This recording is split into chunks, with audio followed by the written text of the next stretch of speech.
Water does not arrive as disaster here. It arrives as allocation, measured, impounded, and held in place by concrete and schedule. It settles over a city that was not destroyed, dismantled, or erased in the visible sense. The structures remain where they were authorized to stand. Streets align, gates face their intended directions. Nothing collapsed to justify removal. Nothing resisted long enough to require force. The decision was not dramatic. It was procedural. Power output calculated. Flood risk reduced. Capacity optimized. On paper, the city became an acceptable loss long before water touched stone. Submersion preserved what demolition would have complicated. Walls were left intact because time mattered. Excavation was unnecessary. Removal would have delayed completion. The reservoir filled on schedule, and the city passed beneath it without interruption to the plan. Below the surface, there is no churn, no impact debris, no evidence of violence. Stone staircases descend into streets that lead nowhere. Roof lines remain complete, not broken. Openings still frame doorways that no longer admit entry. The architecture did not decay into history. It was sealed into it. This is not abandonment. It is containment. A functioning city converted into static infrastructure, maintained not by care, but by inaccessibility. What exists now is continuity without use. A complete urban system preserved by water and held there by an administrative decision that cannot be reversed.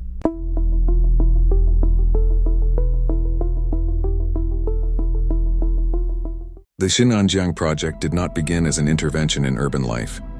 It began as a power calculation. Hydroelectric capacity, flood regulation, and industrial supply were defined as primary outputs. Terrain was evaluated as volume. River systems were converted into storage potential.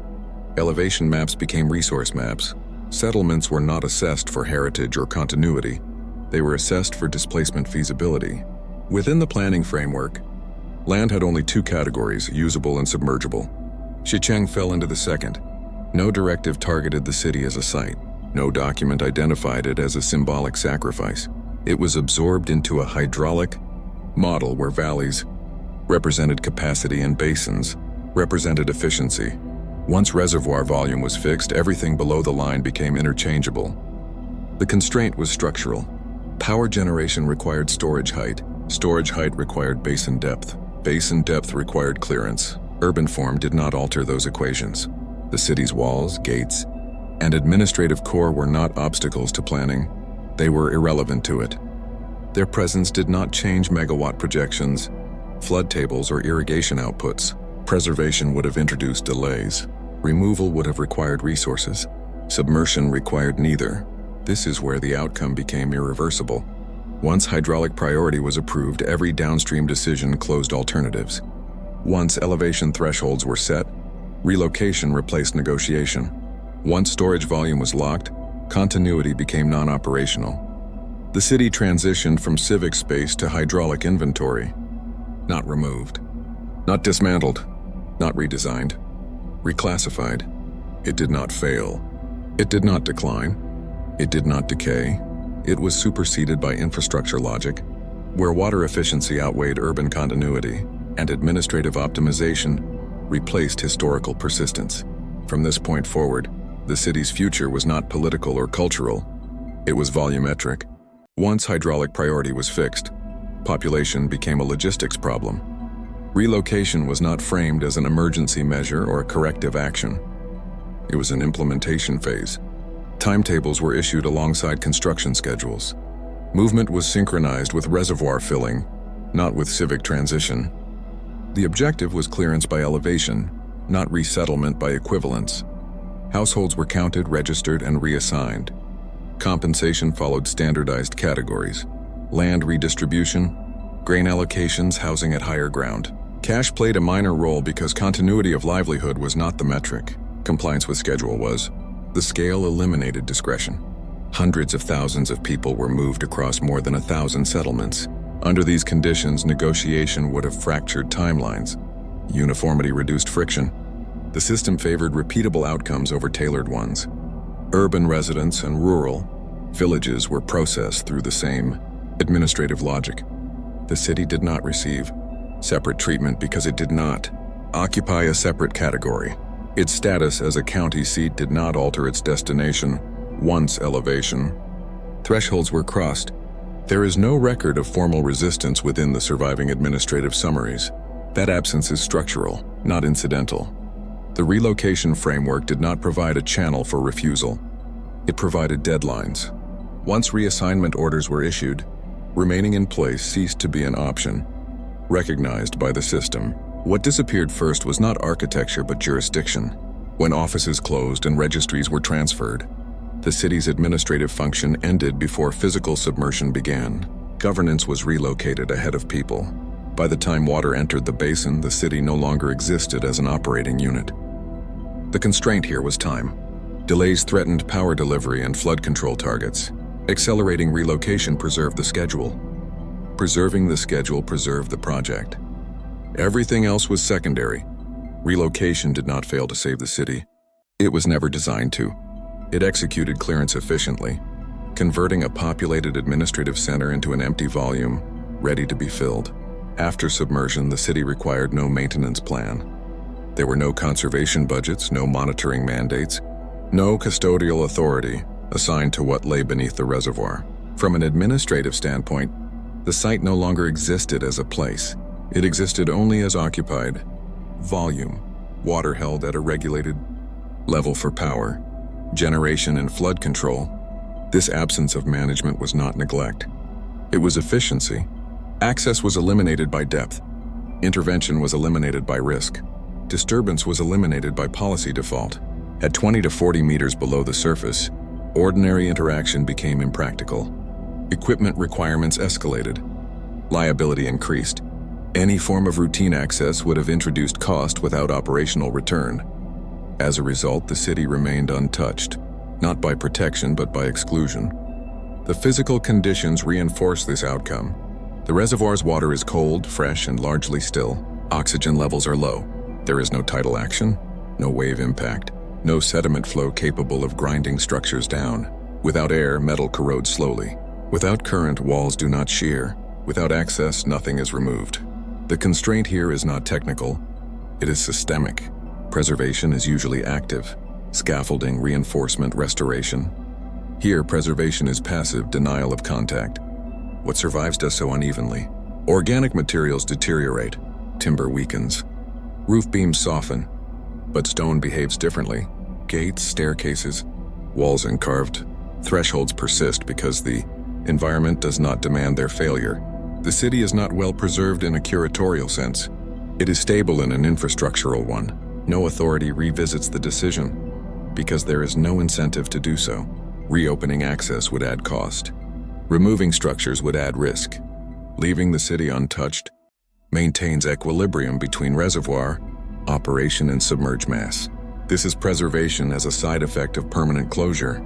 The city's condition is governed not by cultural value, but by hydraulic necessity. As long as the reservoir remains full, the city remains sealed. As long as it remains sealed, it remains largely intact. There is no recovery plan because recovery would undermine the system that justified submersion in the first place. The city persists not because it is wanted, but because interacting with it would be inefficient. It is held in place by water level charts, power demand forecasts, and infrastructure commitments that outlive municipal boundaries. In this way, the city has not been forgotten. It has been rendered inaccessible enough to be left alone, and that inaccessibility has proven more durable than any form of care. What remains beneath the reservoir is not a ruin in progress. It is a record held in place. The city's survival is often misinterpreted as exceptional. It is not. Its condition is the logical result of how it was removed from use. Collapse requires abandonment with access. Decay requires exposure. Here, both were eliminated simultaneously. The administrative sequence matters. First, governance was transferred. Then population was cleared.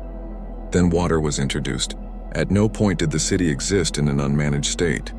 There was no interval in which buildings stood empty long enough to be dismantled, scavenged, or repurposed. The transition from functioning city to submerged structure occurred without a phase of informal use. That continuity ironically prevented disorder. Urban systems normally degrade through interaction. Doors are opened. Materials are reused. Roofs are altered. Walls are breached. None of that occurred here. Once jurisdiction ended, access ended. Once access ended, interaction ceased. The city entered what can best be described as archival status. Its streets remain because nothing was allowed to cross them. Its gates remain because nothing struck them. Its walls remain because no force was applied to make them fail. This is preservation without intent but not without logic. From an infrastructural perspective, the submerged city is inert mass. It does not threaten dam stability. It does not obstruct flow. It does not interfere with reservoir management. Removing it would introduce uncertainty. Leaving it in place preserves predictability. That predictability is the governing value. The architecture now functions as a static variable inside a regulated system. Its presence is accounted for implicitly, not because it is monitored, but because it does not change. Stability requires no attention. Attention introduces cost. What has survived is therefore selective. Stone endures. Load-bearing masonry remains aligned. Carved elements persist because they are dense and unyielding. What does not survive, wood, paint, textiles, is not replaced. There is no cycle of renewal. The city is frozen at the moment utility ceased, and from that point forward, loss is one-directional. This is not decay in the conventional sense. It is attrition without disturbance. The result is a city that appears intact, but is no longer whole. Function has been stripped away while form remains legible. Movement has been removed while layout persists. Purpose has been eliminated while structure is retained. In administrative terms, this is the most efficient outcome possible. The city does not demand resources. It does not generate risk. It does not re-enter planning discussions. It exists as a completed action, not a failure to preserve, not a success of conservation.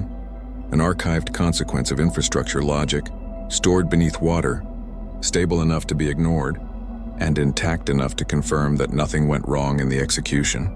From here forward, the city does not change meaningfully. It waits without progressing. It remains without participating. A complete urban form, sealed into permanence by the same system that made it obsolete. After submersion, the city did not enter a new administrative category. It exited classification entirely. There was no transition plan for what lay beneath the reservoir because none was required for system operation. Management protocols addressed water levels, turbine output, seasonal inflow, and dam integrity. The submerged urban mass did not affect any of those variables. As a result, it generated no paperwork. This absence of oversight was deliberate in effect. Even if not articulated as policy, monitoring would have implied responsibility. Responsibility would have implied obligation. Obligation would have implied future cost. By doing nothing, the system remained closed. The city was not inspected, cataloged, or evaluated as heritage. It was not marked for recovery or documentation. From an operational standpoint, acknowledging it beyond its physical displacement would have added complexity without benefit. The governing constraint was risk management. Any form of routine access would have required safety protocols, liability frameworks, and interagency coordination. Each of those would have introduced uncertainty into a system designed for predictability. The simplest solution was exclusion by default.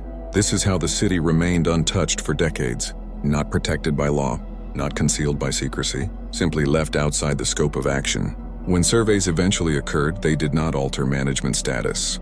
Mapping and documentation were technical exercises, not preludes to intervention. The data confirmed stability. Stability justified continued inaction. No artifacts were extracted because removal would have required justification. No stabilization was performed because deterioration was not operationally relevant. No access was normalized because normalization would have opened precedent. The city's condition therefore remains contingent on a single factor: the continuity of reservoir operation. As long as the dam functions, water levels remain regulated. As long as water levels remain regulated, access remains impractical. As long as access remains impractical, the city remains intact enough to be ignored. This is not preservation policy. It is system equilibrium. The city persists because interacting with it would disrupt a closed loop of infrastructure logic. It is cheaper, safer, and administratively cleaner to leave it where it is, sealed beneath water that serves a higher priority function. In this state, the city is neither managed nor unmanaged. It is excluded, and exclusion maintained over time has proven sufficient to keep an entire urban form structurally, present while functionally erased. From an administrative perspective, the outcome is complete. When the city re-entered visibility decades later, it did so without re-entering authority. What surfaced was not a policy review or a reassessment of the original decision. It was a discrepancy between physical evidence and administrative language. The structures existed. The records had already closed. Official documentation remained unchanged. Planning approvals, relocation summaries, and hydropower reports did not require amendment because nothing in their scope had failed. The reservoir functioned as designed. Power targets were met. Flood control remained effective. The presence of intact architecture beneath the water did not contradict the success criteria of the project. This created a boundary. Engineering records continued to describe capacity and output. Historical records continued to end in relocation. No category existed to reconcile the two. As a result, the city occupied a narrow space between disciplines, too submerged to be urban, too intact to be treated as debris. It did not fit the language of development reporting, and it did not fit the framework of managed heritage. The system resolved this by doing nothing further. External narratives filled the gap. Descriptions emphasized strangeness or completeness, because those qualities were legible to outsiders. Internally, those descriptions carried no operational weight. They did not trigger reassessment because they did not affect infrastructure performance. The city's condition, however visually striking, remained administratively neutral. This is the constraint of record-based systems. Only variables that affect function require update. Stone gates beneath still water do not alter megawatt output. Street grids do not influence reservoir safety. Intact walls do not threaten dam integrity. Therefore, they remain unaddressed. The city's survival does not revise the original decision because the decision was never contingent on architectural outcome. It was contingent on energy delivery and flood mitigation. Those objectives were achieved. The record stands. What persists now is a split state. Physically, the city is present. Administratively, it is concluded. There is no mechanism to reopen a closed file simply because its contents remain visible. Visibility does not imply relevance. Documentation does not expand retroactively to include consequences that do not interfere with system performance. The result is a city that exists without narrative ownership, not reclaimed by planners, not absorbed by conservation, not revised in historical accounting. It remains as evidence of an outcome that required no further explanation within the system that produced it. The records are complete, the structures remain, and the two are not required to align. What survives beneath the reservoir is not a living city reduced to silence. It is an urban system that has had its purpose removed with precision. Form persists because function was withdrawn cleanly. The magistrate's offices no longer govern, but their walls still define space. Temple thresholds remain aligned, though ritual ended before submersion. Market streets retain width and orientation. Even though exchange was relocated and concluded elsewhere, there was no phase of partial use, no interim adaptation, no conversion into something new. The city did not downscale or reorganize. It was switched off. This is the critical distinction between decline and termination. Cities that decline leave evidence of struggle. Improvised repairs, subdivided buildings, altered routes. Here there are none. The layout remains coherent because no one needed to make it workable. After policy ended, every surviving structure reflects a moment when systems still functioned. Law, trade, worship, residence, and then stopped. The constraint that enforces this condition is permanence. Reintroducing function would require reintroducing access. Access would require altering water levels. Altering water levels would compromise the system that necessitated termination. Therefore, function cannot return. What remains is an urban shell that no longer participates in time. It does not adapt. It does not respond. It does not generate outcomes. It exists as fixed mass beneath a regulated surface. The absence of collapse reinforces this stasis. Without collapse, there is no transformation. Without transformation, there is no narrative progression. The city does not become something else. It remains what it was at the instant it ceased to be necessary. This condition is rare not because it is extraordinary, but because it requires complete administrative resolution. Most cities are allowed to linger. This one was not. It was removed from circulation decisively enough that nothing replaced it. Structure persists because nothing interacts with it. Function is absent because it was not allowed to erode. It was ended. The result is a city that survives materially while being finished institutionally. It stands as a complete example of how infrastructure does not need to destroy in order to erase. It only needs to conclude. The city remains operationally irrelevant because it is unreachable. Once submerged, every pathway to interaction was removed. Streets cannot be traversed. Gates cannot be opened. Staircases terminate under cold, still water. Rooflines mark space but admit nothing.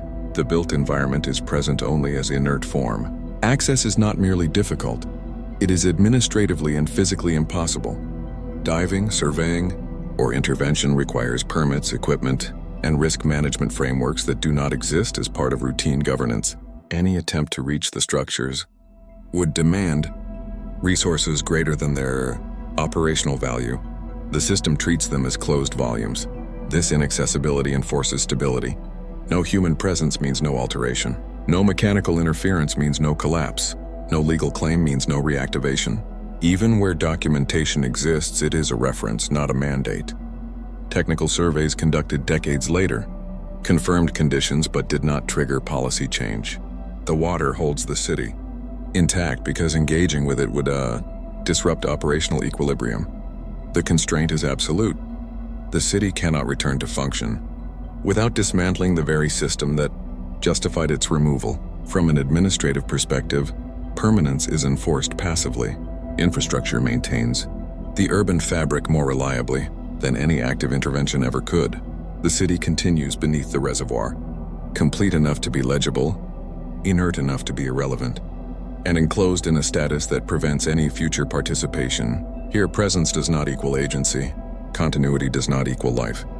The city exists only as measured volume beneath a controlled surface, preserved by exclusion and sustained by the operational requirements that displaced it. Its survival is contingent not on preservation, but on inaccessibility.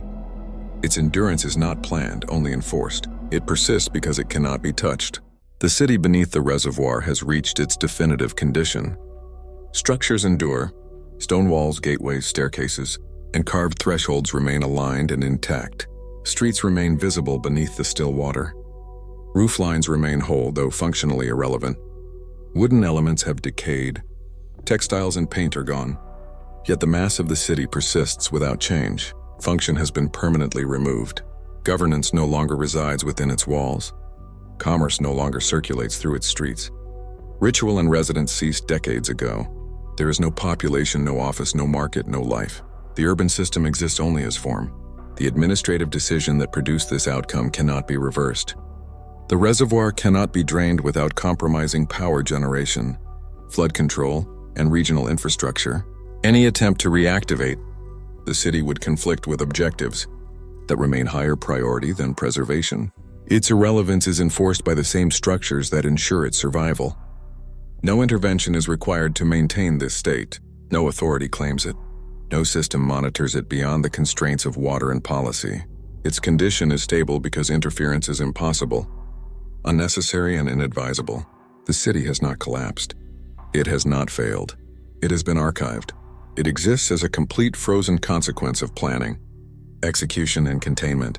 Here, survival is purely material. Purpose is extinct. Access is null.